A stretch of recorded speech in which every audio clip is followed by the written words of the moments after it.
The industrial foundation that was laid by Mao during his 30 years in power. So in this period, not merely were all the problems of China's national self-determination solved, but the social living conditions of the people developed immeasurably. The industrial foundation that was laid by Mao during his 30 years in power, that was later proved to be quite important for China to reform. So these were several aspects that I would think to be the continuity of the Chinese Communist Party's rule of China. But I noticed a very interesting thing.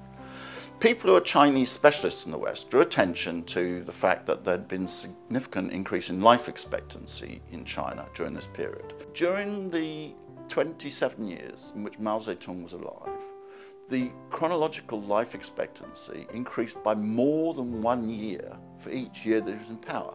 There has never been anything like that in human history. This was astonishing. So in this period, not merely were all the problems of China's national self-determination solved, but the social living conditions of the people developed immeasurably.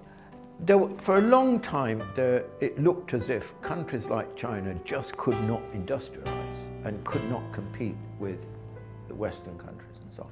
But we've seen, so since the middle of the 20th century, at the time of the 1949 revolution, but also the end of colonialism in many parts in Asia and so on, we saw the world change to create a new sort of possibility that the world did not have to be dominated by the West, which was a small fraction of humanity.